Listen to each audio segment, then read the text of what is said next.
Welcome to today's live stream. Today we're going to be going over one of the performance-based questions with Security Plus, secure switching and routing. If you have any questions, please leave a comment below. If you're interested in Security Plus training, check out the links in the description. Let's go ahead and get started. Okay, so the first thing I want you to do when you look at these performance-based questions is to very carefully read the scenario. So we're going to go ahead and read the scenario here. You've just received an alert from your network's intrusion detection system, or IDS, that multiple hosts have connected to a known bad IP address that was supposedly configured to be denied on the organization's access control list, or ACLs.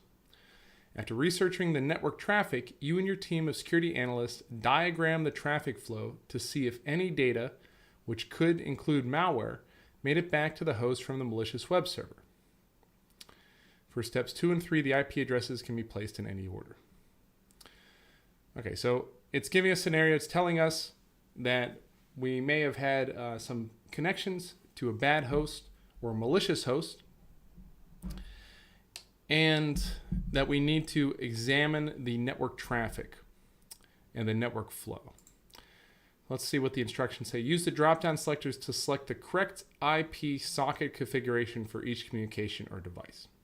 Okay, so in this instance, the scenario really doesn't have much to do with what we're doing in the actual performance-based question. The performance-based question itself is configuring this network correctly. Now, before you start making selections on the drop-down, I ask that you just take a look at all of the information that's presented here. Because remember, these questions have lots of red herrings. So if you see red herrings, then you know,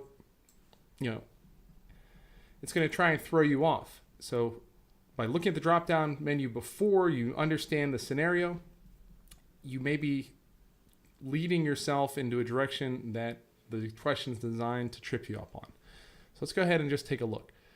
Organization internal client A and organization internal client B. Organization internal client A, which looks like an endpoint, needs to connect to 10.0.0.105.49152. Okay, so this is the IP address for this internal client A. We need to connect to CompTIA.org/aboutus. Okay. Internal client B, same type of IP address, 10.0.0.108-49152 to CompTIA.org/events/all events. Okay. Now, looking at this, it's giving me some clues that this is an internal IP address, okay, or a private IP address, just because of the nature of the IP address itself. 10.0.0.1 or 105, 10.0.0. whatever kind of indicates that that's a private IP address. It's a commonly used private IP address. So let's keep going through this question. Organization internal switch, okay, so he's connect to a switch. Then they connect to a network address, port translation fire. Okay, so we have a firewall here using PNAC probably, port-based network address. So that means that we're going to have an internal IP address, and here's the internal local IP address, 10.0.0.1, so that confirms our suspicion. And then we have an outside global IP address. So this is the IP address that everybody else in the world will see when they try and connect to our network or they view our network. And this is the IP address and variations of it that we're going to be using internally in this network. So that kind of tracks with what we've seen so far. All right, so we need to open connections for Internet Web Server 77.72.206.25 CompTIA.org. Okay, so this is CompTIA's website. So we're going to have to open some connections for the website, okay? And then server reply to this firewall. Now remember, in the scenario, it says for steps 2 and 3, the IP addresses can be placed in any order. Keep note of everything that's significant. This is probably the only thing that's pretty significant in this scenario. This can be placed in any order. So now that we've read everything, we kind of have an idea of where to go. Now we want to take a look at the drop-down menus, okay? So let's go ahead and take a look at some of these drop-down connections. And I'm curious for 2 and 3 why they can be placed in any order. Let's take a look. Okay, so these are a lot of different choices here. Now, I guarantee you some of these are designed to throw you off.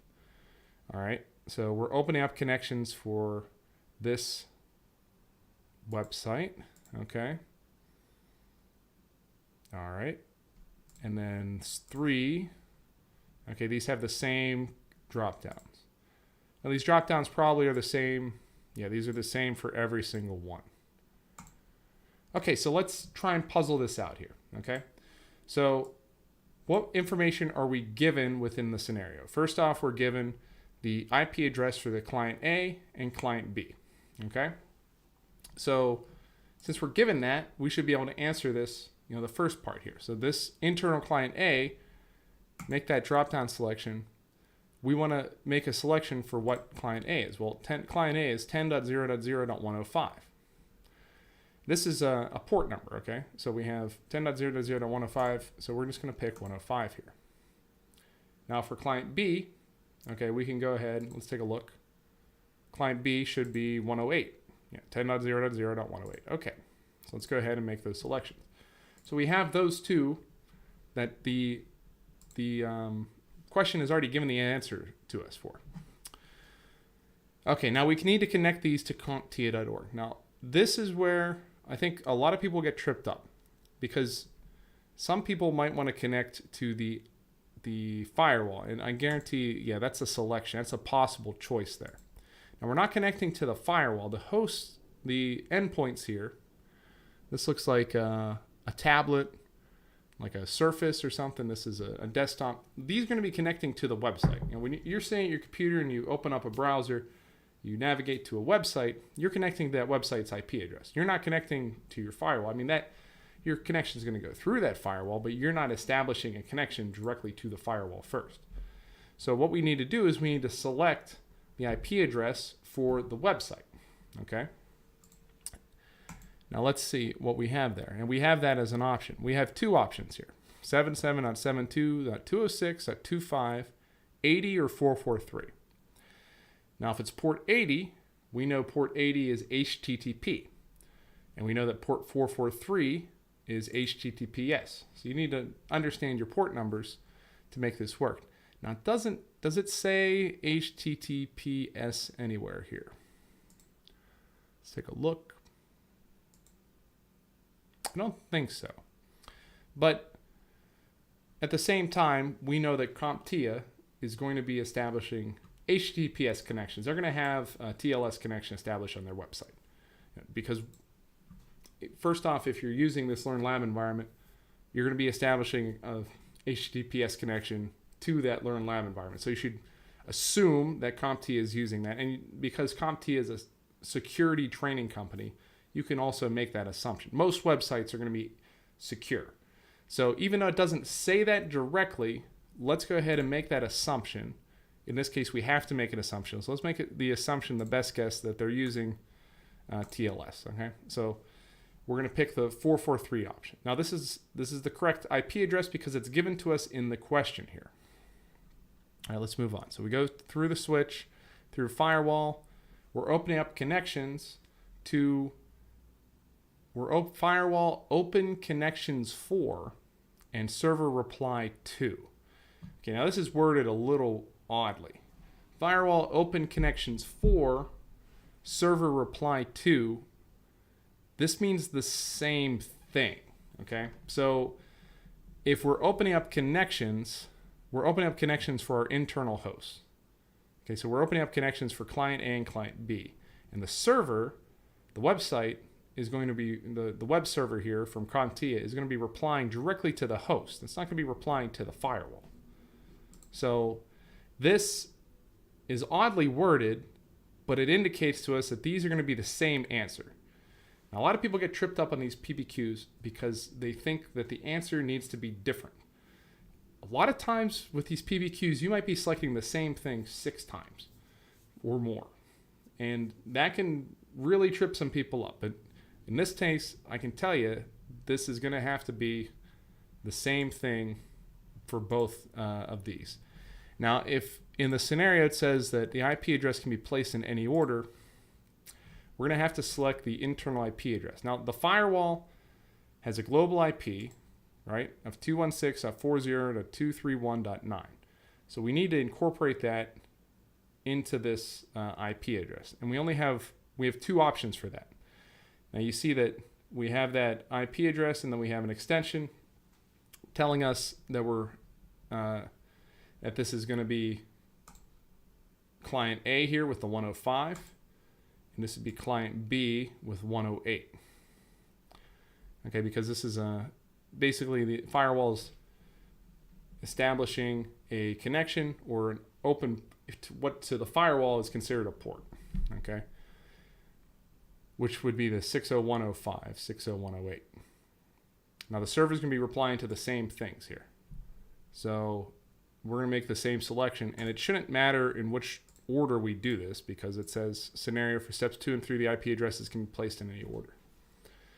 Okay, so that should be everything I think we need to do here. Let's just double check what we're doing. 105, that's client A, and that's given to us. Client B, 108. And the way I'm going through this performance-based question is the way I want you to go through this on the test. We're connecting to the web server here. That's given to us. That's correct. We're assuming they're using HTTPS. The firewall is going to be establishing a connection, and that's indicated here, 108 and 105, or 105, 108 for 105 and 108, and the server is going to be applying to the same thing. So let's go ahead and grade it. Okay, and we got that correct, and that's good. We used the context clues within the question to help figure this one out. Let's go ahead and read the explanation. All right, even though network address translation, or NAT, can be used to free up IP addresses as originally designed, also makes the private IP addresses on a network to the outside world. Oh, it also masks the private IP addresses on a network to the outside world. Right. The CompTIA.org, their web server, is not going to see these internal IP addresses. These are private. Okay, the 10.0.0.108. When clients 105 and 108 request the web server, they are using the web server's IP and port number for HTTPS. Yep, we figured that one out. Looking at the diagram, it may seem like the traffic is going through a network address or NAPT firewall, since it would request the internal IP address of the firewall. However, the client is not the device making the translation. That is the job of the firewall. Right, so the translation happens at the firewall. So the device is going to connect directly to the web server. Okay, so the device connects to the web server directly. The firewall is what makes that translation here. Okay, let's keep going. Regarding connections made from the firewall to the web server, the source IP address in that traffic will reflect the firewall, but the source or ephemeral, dynamic, or private ports will identify to the client. Now that's what we're talking about here. These are ephemeral ports, 60105 and 60108. These are what's going to allow the firewall and the switch to route that traffic to the internal clients, to 105 and 108.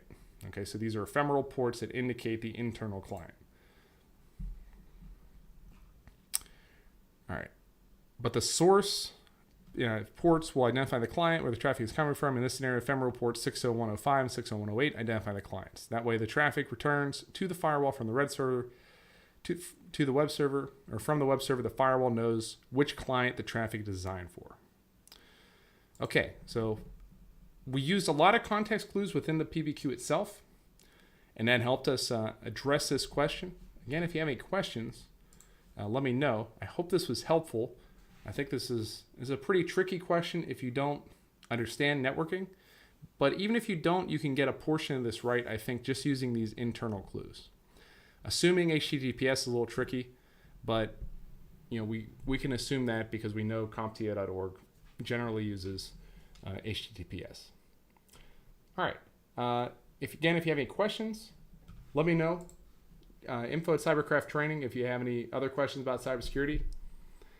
And if you're interested in getting your Security Plus certification, check out the links in the description. We have excellent training courses, self-paced and instructor-led, to help you get your Security Plus. And if you sign up with a course with us, you get all of the materials like this. You'll get access to these performance-based questions too. But thanks so much for joining me today. I hope this was helpful. Have a fantastic day. Take care.